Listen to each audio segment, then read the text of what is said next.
书简上抄录的。我觉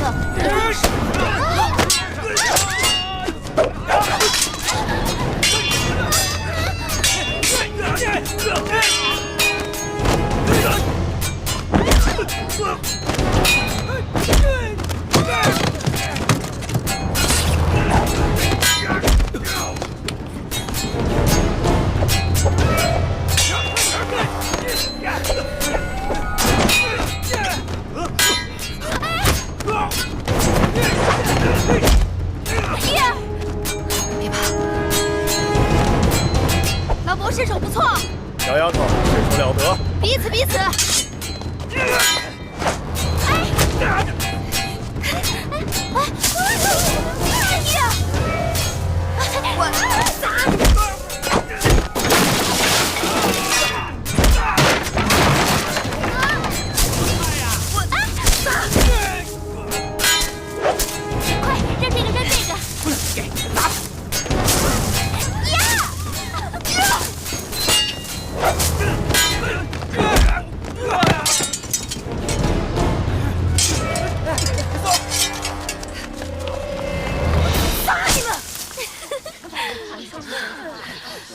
谢老伯施之援手。老伯是……老伯是秦国的商人。秦国？秦国很远呢，来楚国干嘛？相亲。啊！这边，你捡起来。好汉急公好义，受小女子一拜。哎，贵人不必多礼。你们两人没有受惊吓吧？没有。哦，那就好。刚才那几个想要杀你们的人，短发纹身，像是越人。你们两个弱女子，怎么会招惹了他们？谁招惹他们了？是他们自己杀上门来的。越人虽然好斗，但从来不随意伤害别人。是我们的先王杀了他们的大王。那也没有道理啊，除非你们是楚国的王族。你受伤了，兄长。没事，区小伤，不算什么。都流血了。我等遭遇无妄之灾，连累先生受伤了，舒儿于心不忍。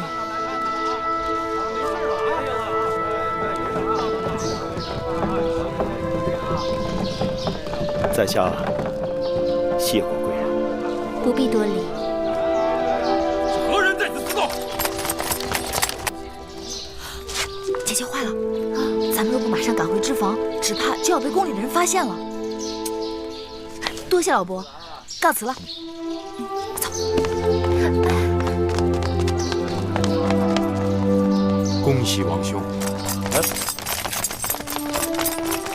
刚才被越人咬了一口，喜从何来？王兄没听见那女子自称舒儿，旁边那女子还说到宫里。看来越人追杀他们是有道理的。可是楚宫里公主不少，谁知道她是哪一个？臣弟刚刚跟王兄讲过的，那楚国的嫡公主就叫李淑。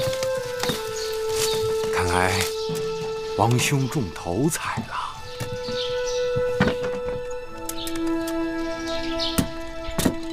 今日还好有惊无险，我还是第一次拿菜叶子砸人呢。公主当时若是有半点差池，绿萝可就活不成了。都说了有惊无险了，不必大惊小怪的。这事要是让魏后知道了，绿萝还是活不成。哎呦，放心，此事只有你我月儿知道，你就好好的活着吧。绿萝都快被吓死了，公主却满脸喜气，好像捡了宝贝。你可知何为福兮祸兮？好啦，去给我们烹茶吧。是。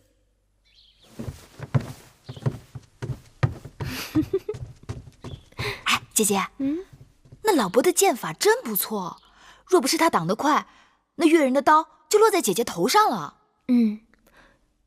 原来秦人之中也有如此慷慨仗义之人，不仅孔武有力，而且风流潇洒。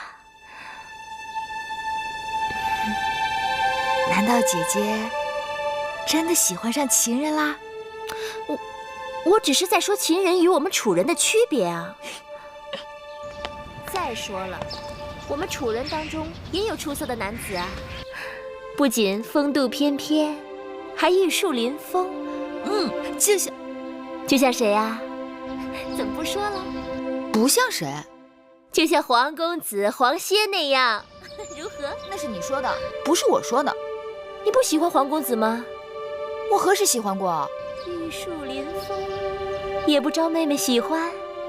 明明是姐姐喜欢孔武有力、风流潇洒的。死丫头！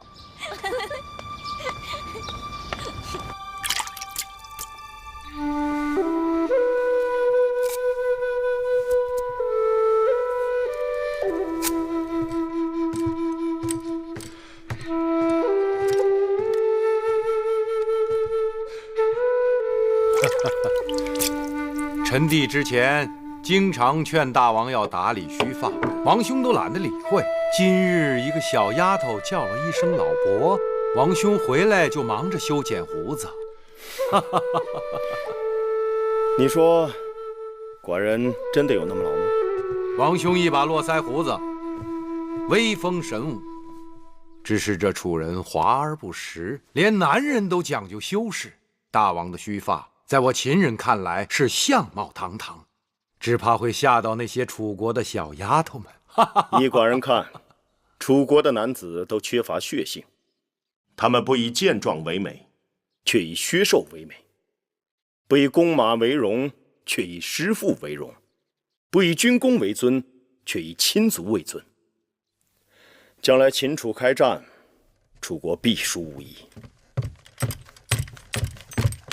禀报大王，何事？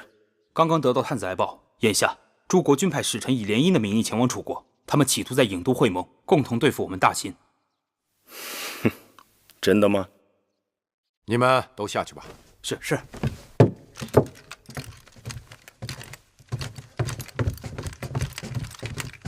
大王，来者不善，需多加提防才是。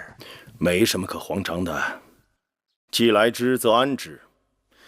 寡人还要多住几日，想办法多得到一些楚国的文化典籍、刺绣、养蚕等书。除此之外，还要招揽楚国的英雄贤士，娶到楚国的嫡公主。寡人要布一盘好棋，一步一步的走。这先走哪一个棋子呢？你打算修一下胡子吗？我，臣弟敬谢不敏。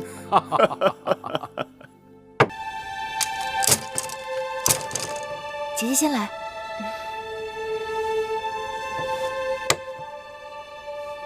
这2日宫里可热闹了，据说各国君王开始派使臣带着重礼来面见大王，人来人往的，可忙坏宫里人了。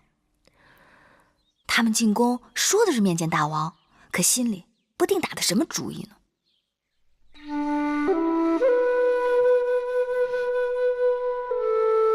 姐姐，你怎么不说话啊？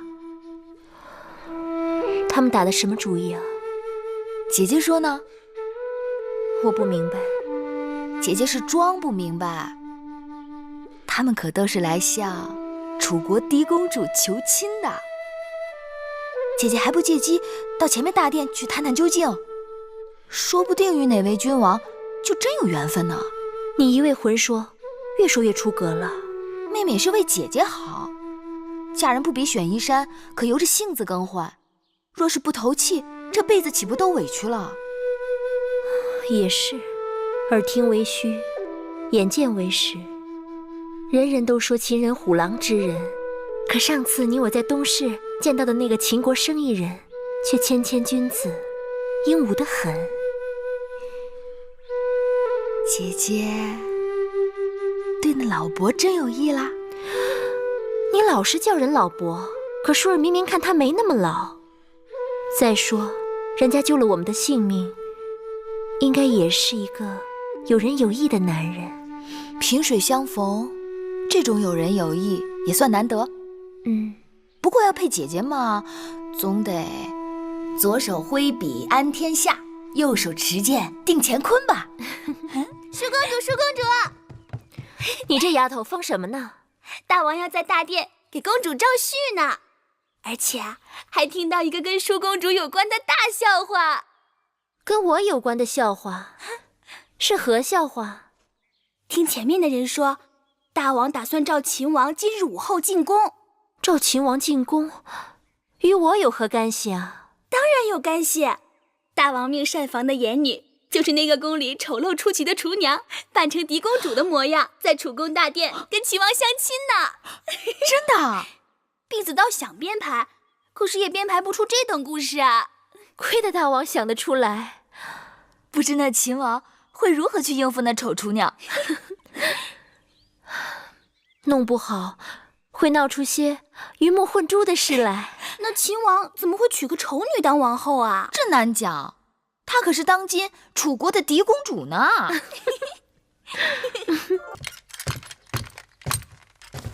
大王，楚王推脱身体不适，避而不见。什么身体不适？明明是托辞。那就用不着跟他多费口舌，定是有人给他定下了计谋。世间之物，多不可强取，但可迂回。寡人想，那朝堂之上并非铜墙铁壁，你不妨与你的老友靳尚再多走动些。臣弟已赠予他财物，那靳尚过贪是典型的小人之才，给他好处向来是有一报才还一报。这种人正合寡人之意。靳尚向来自负，善于钻营和游说，气量狭小，睚眦必报，有着与其才华不相称的勃勃野心。寡人不怕他贪，就怕他不贪。给他一颗大大的鱼饵，让他为寡人钓上楚国最大的鱼。此外，寡人要娶楚国的狄公主。那俗话讲，强拧的瓜不甜，寡人求的是瓜熟蒂落。上次东市偶遇，可谓天作之合。秦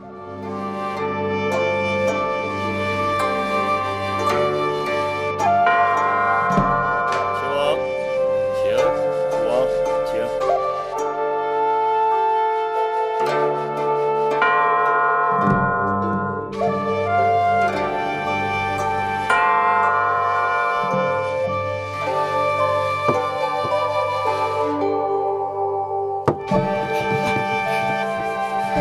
都说楚月来自楚山楚水，果然天籁之音。一方山水养一方人，难怪楚女娇美多情。妹妹，那个秦王怎么那么面熟啊？哪里是面熟？他明明就是那个搭救你我的秦国生意人。为了楚秦联姻，秦王千里迢迢来我郢都，足以表明诚意。只是这婚姻全凭缘分，不知舍妹与秦王是否有缘呢？久闻楚国狄公主兰心蕙质，花容月貌，嬴司倾慕已久。今日舍妹恰巧在宫中，秦王若不嫌弃，寡人把她唤来一见，可好？嬴司三生有幸，愿一睹狄公主风采。请叔公主来。是。楚王，请。秦王，请。他说他是来相亲的，原来是来相你的。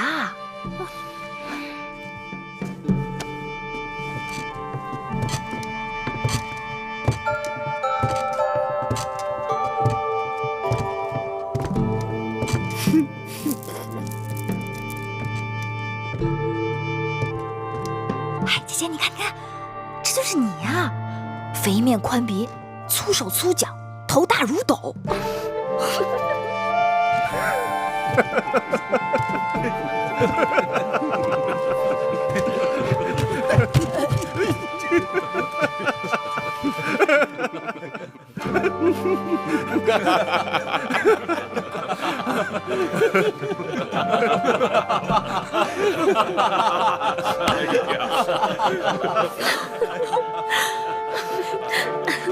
你看，胖的都没下巴了。姐姐，这可是你呀！讨厌！楚国嫡公主芈姝拜见大王。秦王。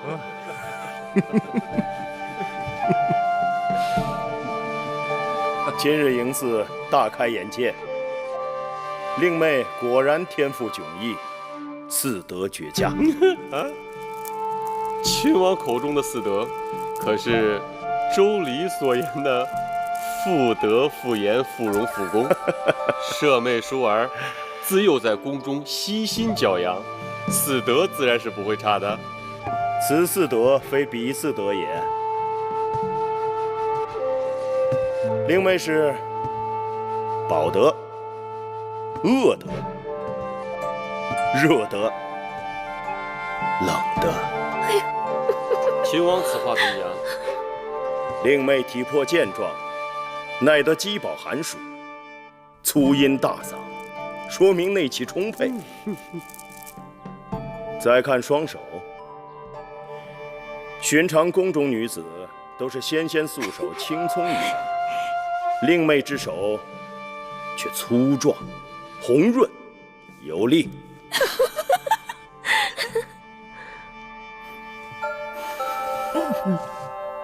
这气味，这浑身气味是油烟柴薪之清香。狄公主该是精于煎熬繁制之烹饪高手。都说当年齐桓公的庖厨易牙，厨艺无双，只怕他若在世，也羞于与令妹比肩。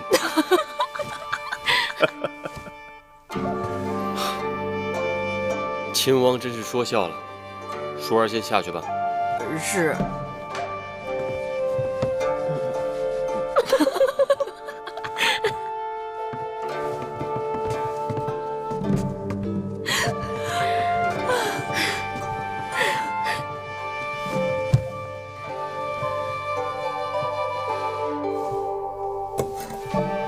秦王目光犀利，识人有术，寡人佩服。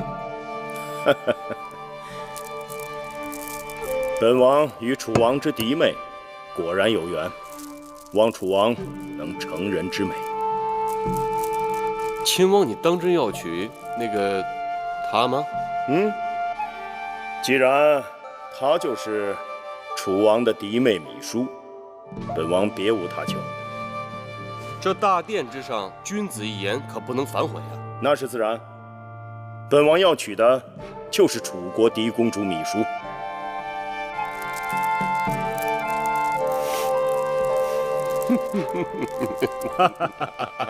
来，楚王，来，秦王，请。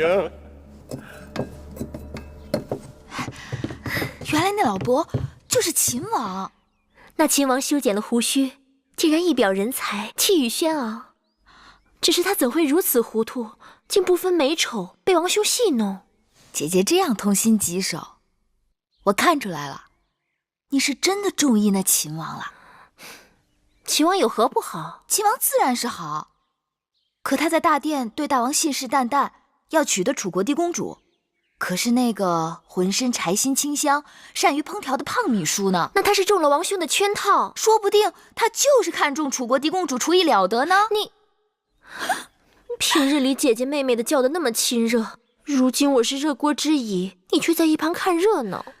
好了，姐姐莫急，你说你要我如何帮你才好？得有人出宫，告诉秦王实情。这有何难的？此事交给我了。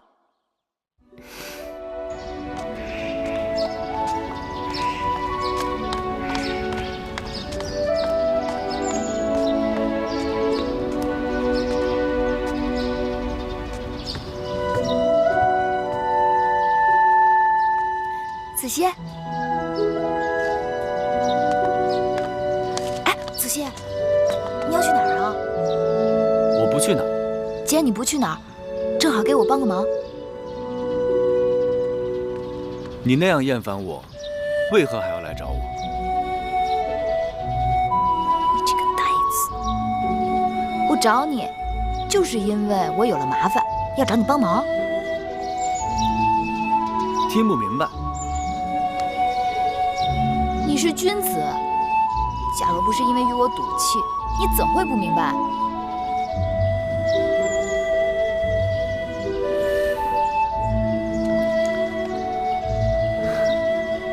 我黄歇前生前世就是欠你的。说吧，又有何麻烦了？不是我有了麻烦，是舒姐姐有了麻烦。你得带我出宫一趟，去见一个人。那我得考虑考虑。谢过黄公子，走吧。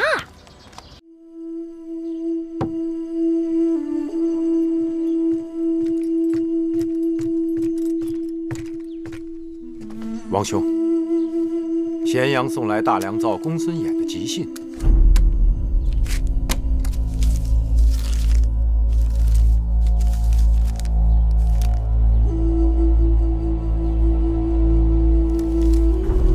出什么事了？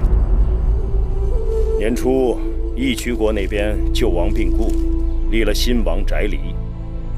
义渠国的王叔对此耿耿于怀，为此准备带着重礼到咸阳拜见寡人。义渠国年年搅扰我大秦边境，是寡人的心中大患。公孙衍提议借义渠内讧之机，灭掉他们的气焰。看来寡人不得不马上离开郢都，回咸阳一趟。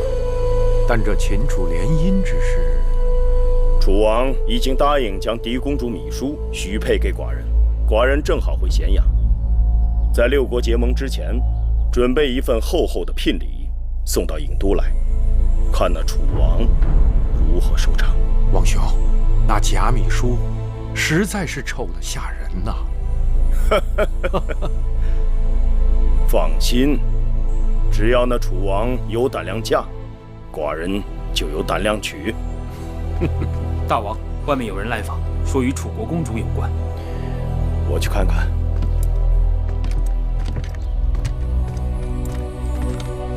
小丫头，怎么找老伯找到这里来了？恕芈月眼拙，竟不知那日的救命恩人就是秦国大王。不必多礼，贵人们无恙便好。老伯修过胡子，已真面目示人，果真一点都不显老。啊，这是黄公子黄歇，这是张子张仪。大王，大王，屈子高徒，太子伴读，本王久仰大名。大王客气，虽是初见大王，但秦王之名天下皆知，一代雄杰，黄歇佩服。小丫头来找寡人，只怕还有别的事吧？玉儿受人之托来告知秦王，那日入宫相亲，所见嫡公主芈姝，并非真芈姝。何人托你来传话的？秦王该是心里有数。那他为何不亲自前来告知？身份尊贵，岂能随意与陌生男子相会？上次寡人受人恩惠，一直想将他物归原主，但不得时机。不知小丫头可否帮忙？秦王放心，我定会让这块方巾物归旧主。好，无事，那我们先告辞了。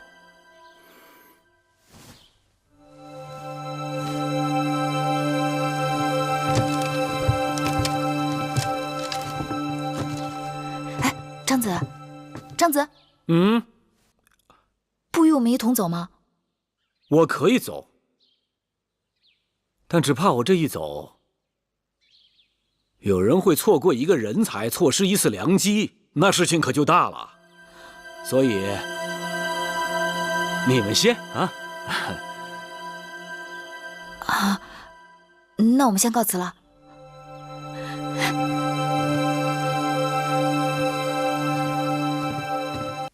妹妹，你见到秦王了吗？自然见到了。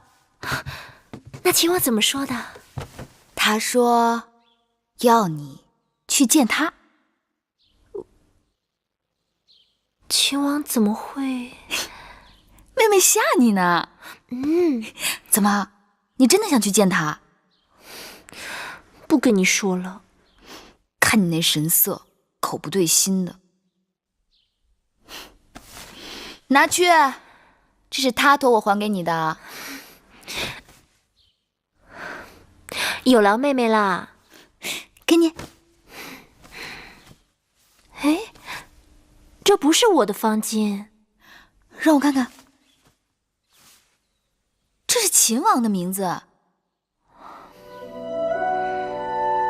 那要不要我再去一趟，把方巾给姐姐换回来？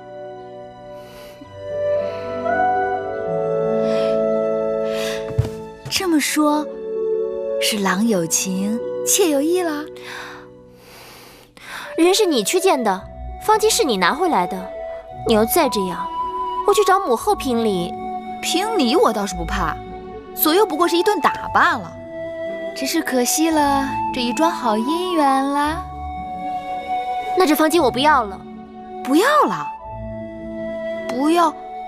那我也不要了，我扔了。我扔了。嘿，姐姐，可惜了谁的好姻缘呐？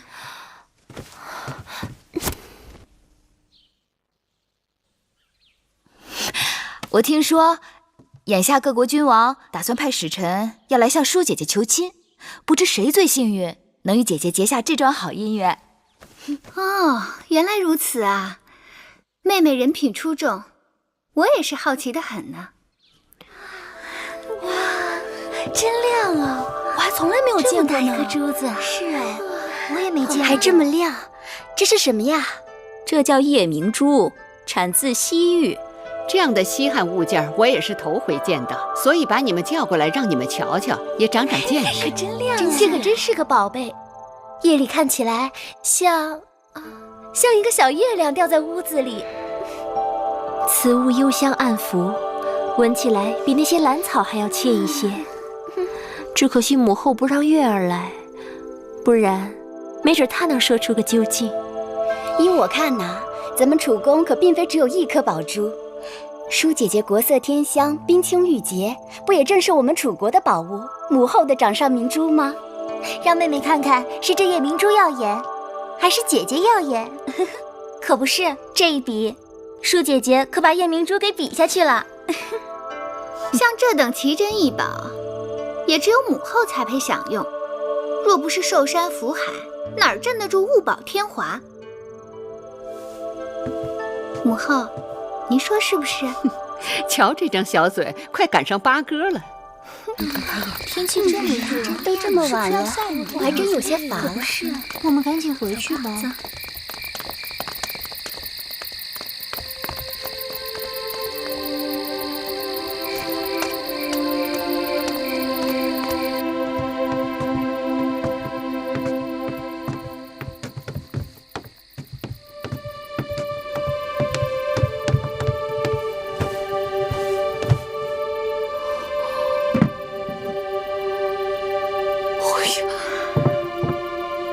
是稀罕东西，说它能驱赶蚊蝇，夜晚清凉如水，不知真假。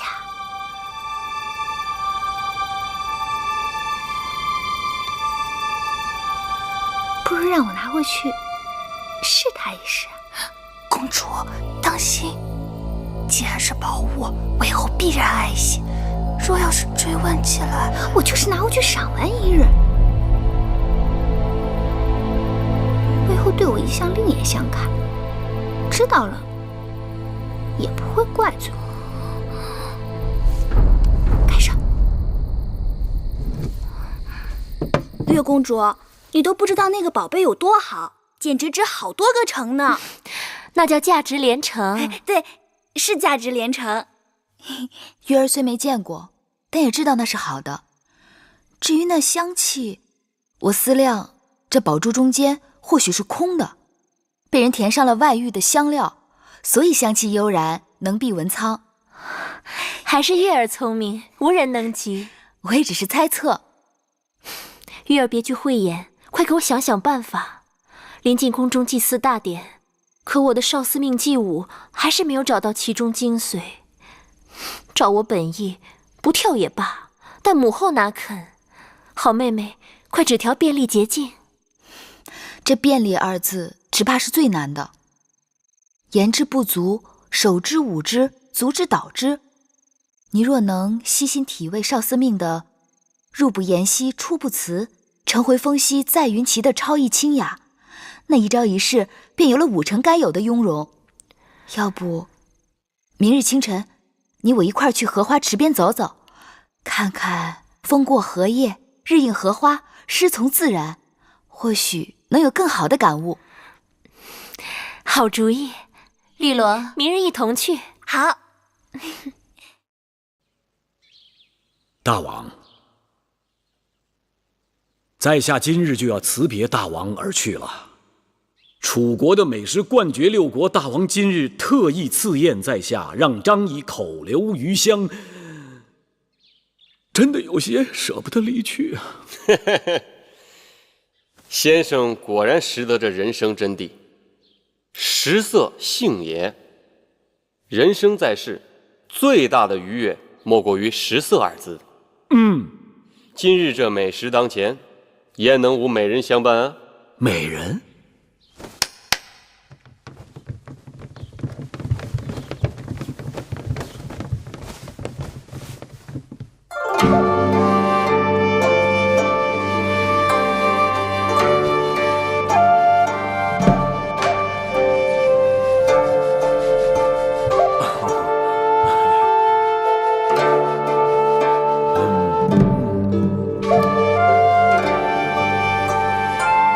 先不跳了，你们去陪张子九喂张子时。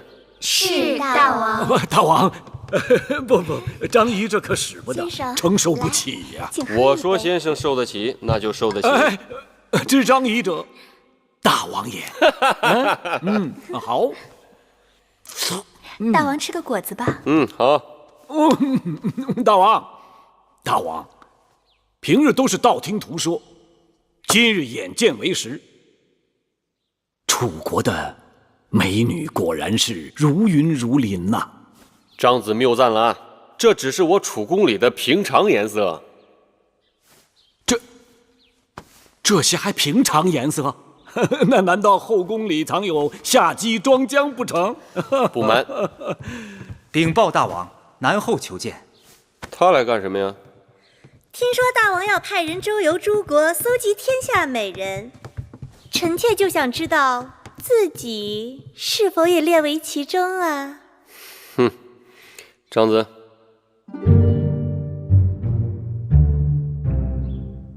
张子，张子，在下失礼，在下失礼。张子，你刚才行为为何如此怪异啊？敢问大王，眼前这位夫人何许人也？寡人的宠妃南后郑袖。在下惭愧，在下无知，在下井底之蛙，在下真的是对不住大王啊！我不是，这张子，到底是怎么一回事？你跟寡人说清楚。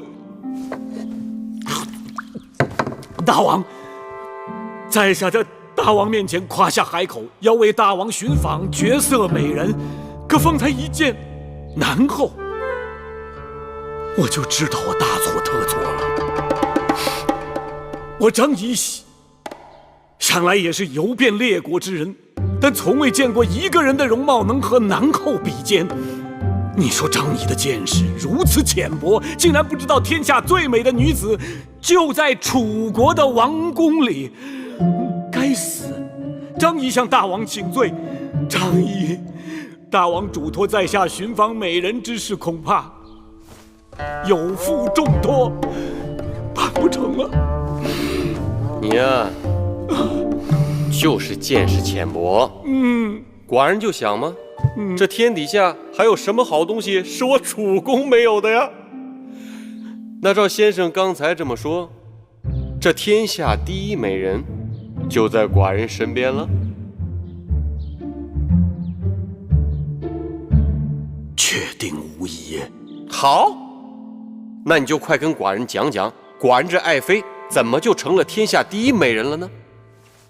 大王请看，南后这一对眉，仿若一带远山；这一双目，有如卷上点漆；耳鬓柔弱，脖颈修眉，此乃孤品，不是天下第一美人，又作何解呀？可是寡人记得那日在这大殿之上，先生所说的如百花似百宝，争奇斗艳，各有不同，又作何解啊？在下无言以对，这就将大王所赐千金即刻退回。哎，千金嘛，区区小事，寡人既然赐予你了，哪还有收回的道理啊？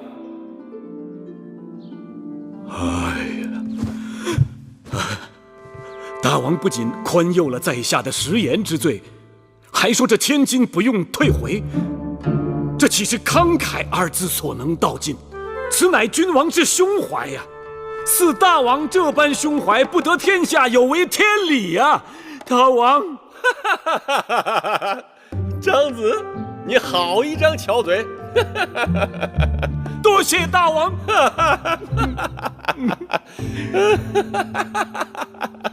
没想到这个张仪说起话来口吐莲花，但论起见识，倒也稀松。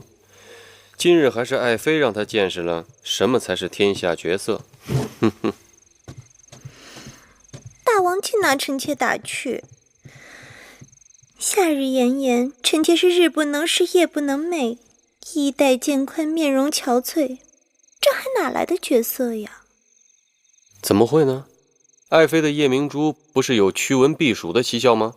正是因为听说那夜明珠有奇效，前2日幕后派人来把那夜明珠取走，拿去把玩了。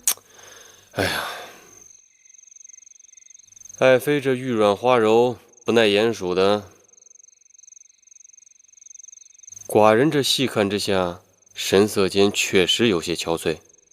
这样，明日寡人就让人从母后那儿把夜明珠给你取回来。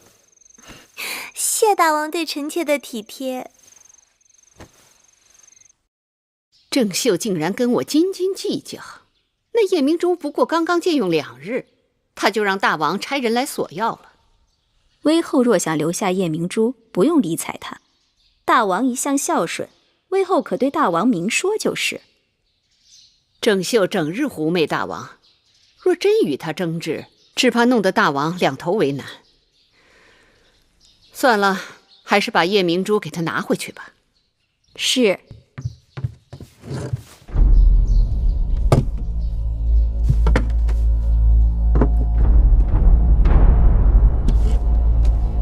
微后，夜明珠不见了，丢了！哼，这丢的也太蹊跷了吧！这夜明珠在我宫中放置多日的安然无恙，拿去微后那2天就丢了，谁信呢？可微后说丢了，不信又能如何？他是想黑心媚下我这颗夜明珠，但别指望郑袖我会哑巴吃黄连。走，臣妾郑袖给母后请安。免礼吧。谢母后。我已经说过，这几日暑气袭人，你们心到就行了，不用日日请安，免得劳累心。公主，母后说的是。公主，这几日天气酷热，谁在里面呢？南后在里面。食不香甜，睡不安稳。进去禀报一声，就说敏英来给微后请安了。是。哎，等等，先不忙的，待南后走了再进去禀报吧。是。这事情说来也古怪，人不知鬼不晓，这夜明珠就不见了。我派下人去查了半日，都无下落。没有人拿走藏匿，难不成那夜明珠自己受了脚了？戴帽，事情的原委你最清楚。那夜明珠是奴婢遵威后之命从南后那儿借来的，放在高堂台，人人都知道是稀罕宝贝。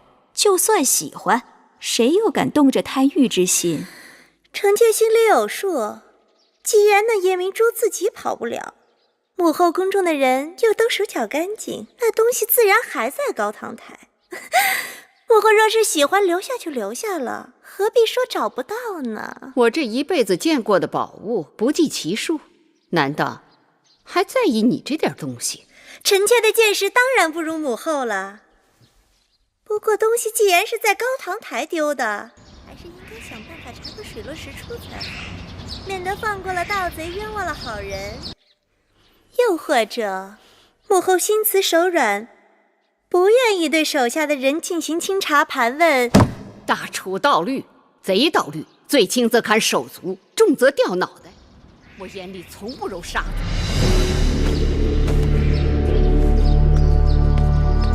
殷公主，我还有些急事，回头再来吧。公主，这可怎么是好？闭嘴！可是公主拿了那夜明珠，再多说一个字，那夜明珠便是你拿的。殷公主，你手里拿的什么？回殷公主，是淑公主和月公主的针线。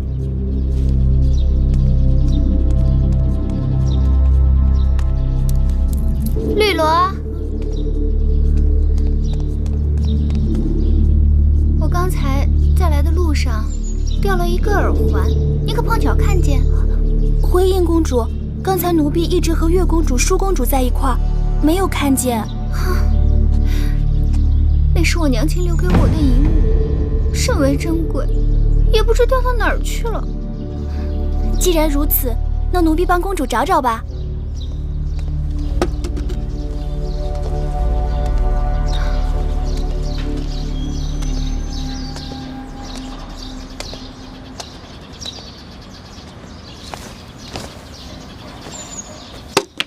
公主，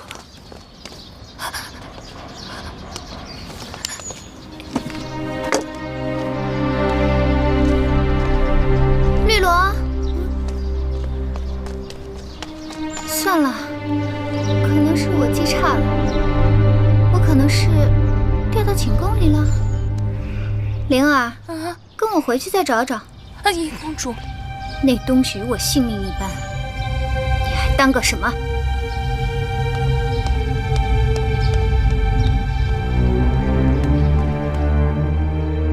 你们都给我听清楚了，夜明珠是肯定跑不出宫外的。东西要是现在交出来，威后责罚的只是你一个人；若是被我查抄出来，那受牵连的就是你们全家。我使唤了你们多年，竟不知你们当中有做贼的。今日若不查出来，就坏了我高堂台的名声。刘香令，微臣在。你给我一个个去审，就算剥了他们的皮，也要给我审出个结果。是。都给我起来，老老实实的走吧。这个不是我的，赶紧走。进了永巷，事情自然就清楚了。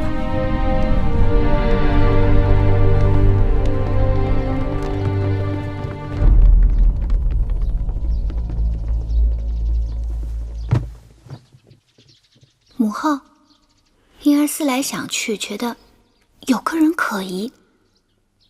什么人？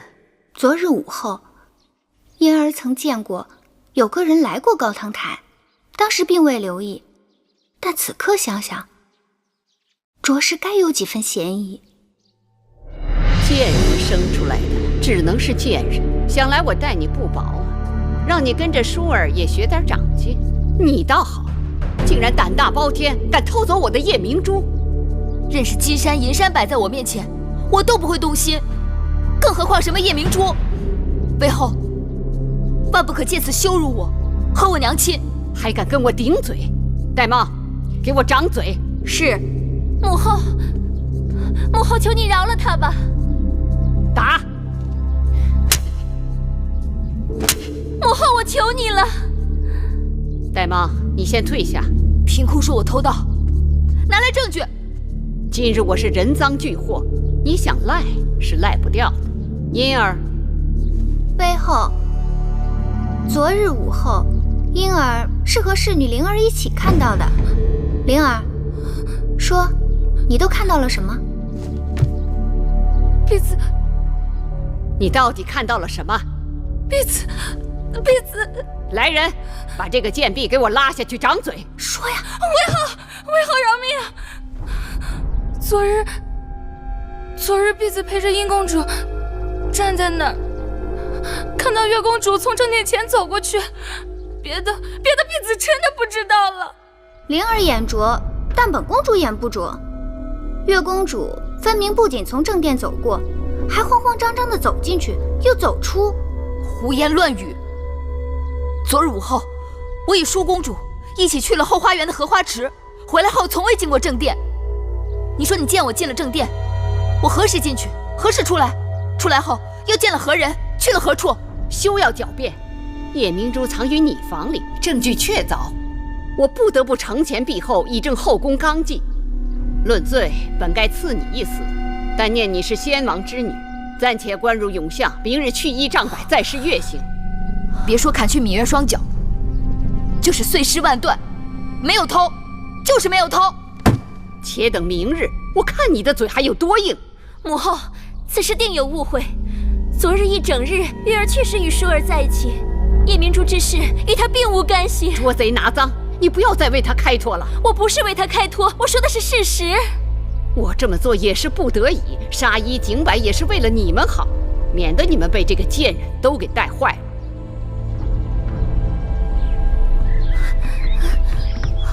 皇公子，绿萝，何事让你如此慌张？皇公子，月公主不知怎的，竟成了偷夜明珠的贼犯，现已被囚禁起来了。明日就要施月刑，被砍去双脚。舒公主正为此事而着急呢。皇公子，也请你想想办法，救救月公主吧。怎么会有这等事情？她一定是被人陷害了。赶快把事情的经过详细跟我说说。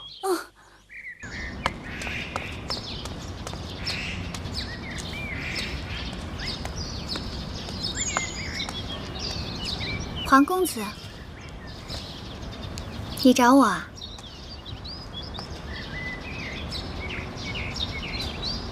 看你这人，有话就说嘛。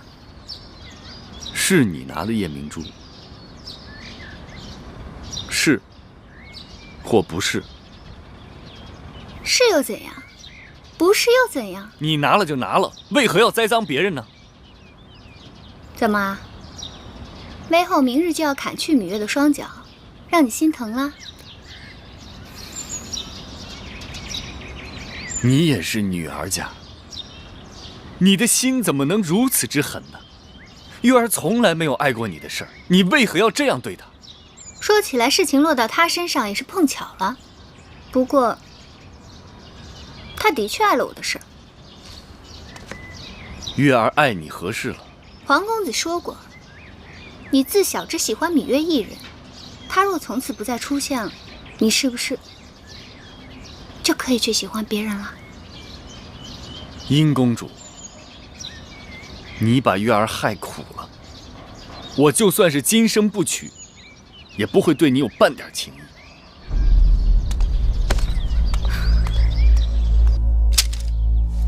你说月公主遭人陷害，是，但微后向来固执，只怕即使我出面，她也不听一个字。夜明珠是南后的，太子能否说动大王和南后去过问此事？这很难说，不过我可以去试试。谢太子。微后，大王跟南后来了。这么晚了，他们过来做什么？说是找到了偷盗夜明珠的真凶。是吗？芈音，大王告诉我，说你亲口向黄公子坦诚夜明珠是你拿的，因为嫉恨黄公子与芈月亲近，故而栽赃于芈月，可有此事？母后圣明，婴儿自小由母后抚养，待婴儿宛如亲生，该深知我的心性。那栽赃陷害，均为卑鄙小人之作。芈因与芈月无冤无仇，即便再不堪，也不会使出如此下作手段。皇歇，殷公主适才不是这样对我说的，她说月公主碍了她的事儿。不错，黄公子，我是对你真心倾慕，也知道你与芈月偷偷眉目传情，但就算我再喜欢你，也不能为你而替他背这个黑锅啊！殷公主，你也算是王室血脉，你怎可满嘴胡言，出尔反尔呢？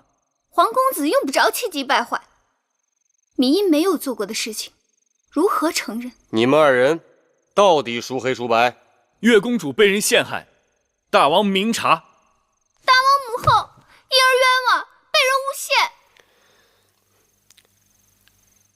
爱妃，你看这……依臣妾看，这两人当中，定有人是在诬陷别人，也有人是被人诬陷的。都是些没用的废话。母后圣明，应当比臣妾心里有数。苍天在上，皇歇所言字字是真，望大王威后彻查。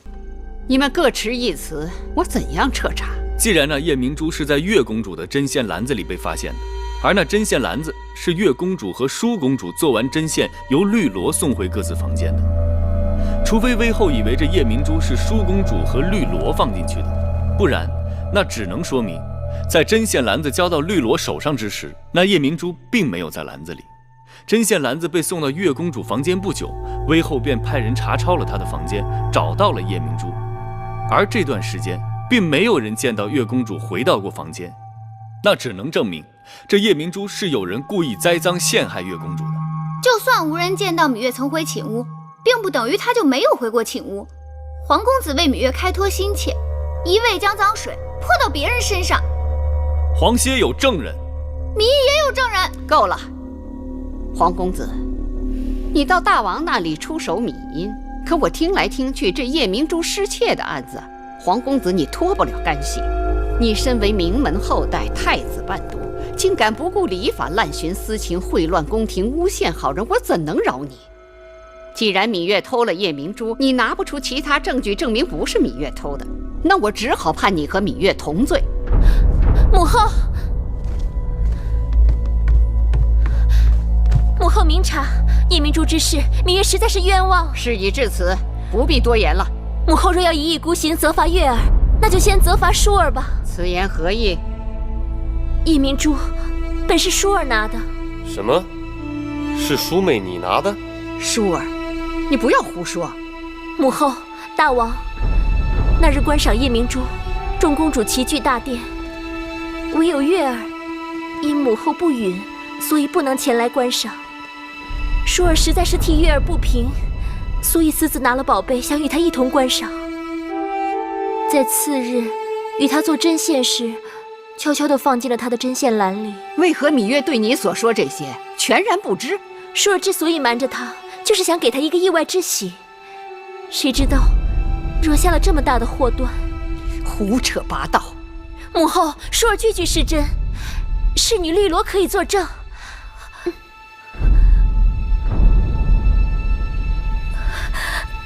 舒公主说的的确都是实情。你们简直都昏了头了！事情总算是水落石出了。先前说这夜明珠是被芈月公主盗走，人赃俱获，但太子陪读黄公子又出手公主芈因，说他栽赃嫁祸芈月。可到后来，这舒公主又跑出来说众人都错了，这宝珠是他拿走的。这峰回路转的，让人看得眼花缭乱。自己人听清楚原委，知道是场误会，这外人听不清楚，还当这是一场笑话呢。事情没这么简单，这夜明珠失窃的案子里定有其他内情。我一定要查个清楚。一个夜明珠弄得鸡飞狗跳，3个公主搅在是非当中，传出去，众口铄金，不知道有多少难听的闲话等着。大楚国的面子往哪儿搁呀？哎呀，算了吧，这大热天的，搞得人人都着急上火。夜明珠，臣妾不要了，就当是孝敬母后。依臣妾看，此事也不必再追究下去，和气致享嘛。爱妃说得好，和气致享。母后，依寡人之见，此事就此作罢吧。谢谢舒姐姐救我，玉儿此生无以回报。你我说这话就生分了，只要你平安无事就好。可我就是不明白，我在宫中无权无势，并不招惹是非，怎么就成了有些人的眼中钉了？为何要处心积虑来害我？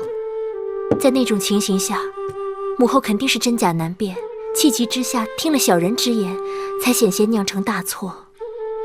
但众人都愿替妹妹出头，可见妹妹的清白一望而知。月公主，其实除了舒公主替你着急以外，还有一个人比舒公主更着急。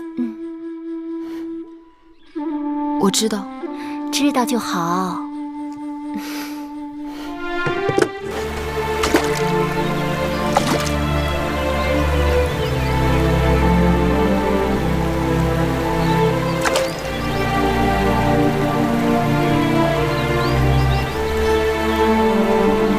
又让你为我担心了。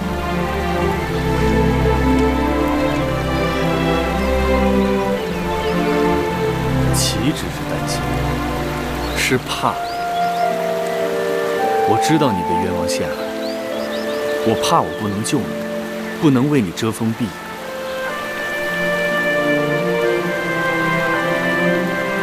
坐下来。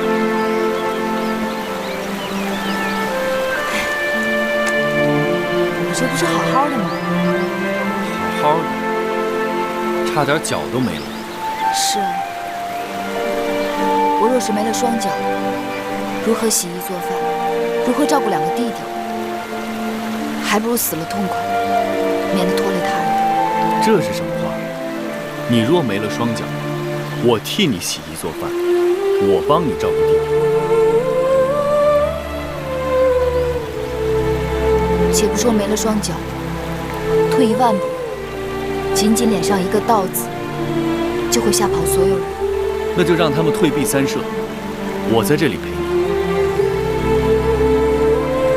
你真不嫌弃我丑劣不堪？无论何时何地，何种情景，你在我心里都是茂美如花的。我哪有那么好？你的好只有我知道。我黄歇不求荣华富贵，只求你我心意相通。看你又来了，不理你。你不理我，我还是要理你。你这又是何苦？命吧。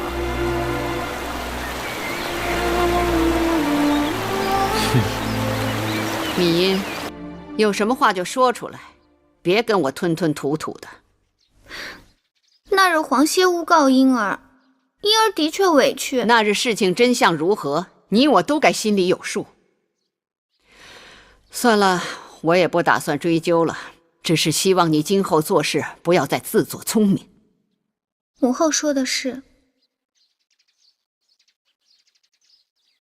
嫣儿，你过来。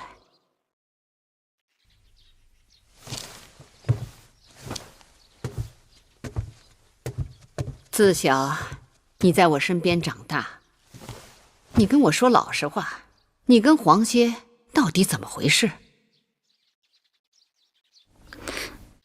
那黄歇看得出你对黄歇有情，男大当婚，女大当嫁。黄歇乃是人中龙凤，你若对他有情，并非是你的不是。母后做主，提起黄歇，婴儿心中好痛。你也是个伶俐的女子，明明知道黄歇对芈月有情，为何痴心不改？那是因为芈月蓄意蛊惑，若没有她，黄歇自然心意就转了。男女之间讲的还是缘分，你和黄歇是否有缘，还要看你以后的作为。母后待婴儿情意深重，婴儿早已经把母后当成自己的娘亲。话说到这份上，我就让你留意一下你那叔妹妹，她天性纯良，易被人诓骗。芈月心思诡秘，经常在她身边，弄不好就把她带坏了。我就把你当成自己的耳朵和眼睛，凡事多留个心眼儿。母后的话，婴儿记下了。秦王匆匆离开郢都，只怕是骑虎难下，知难而退了。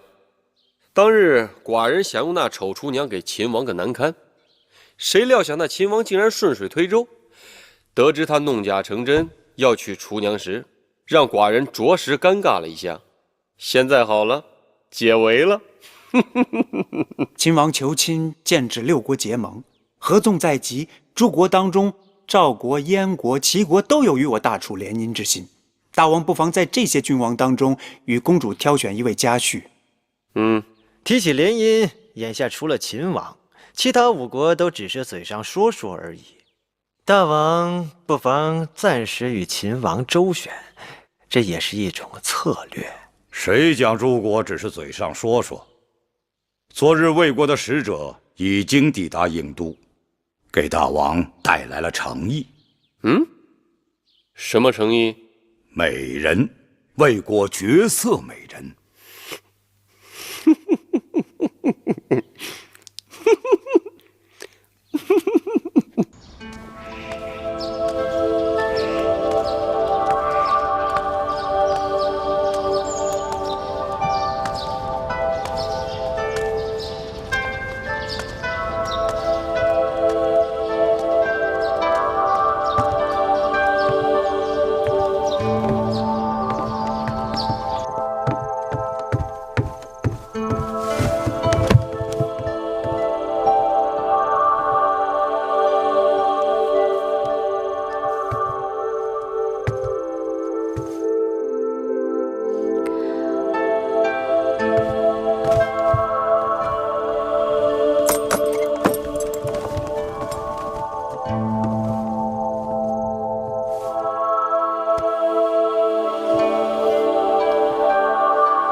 瘦如肉体，肤若凝脂。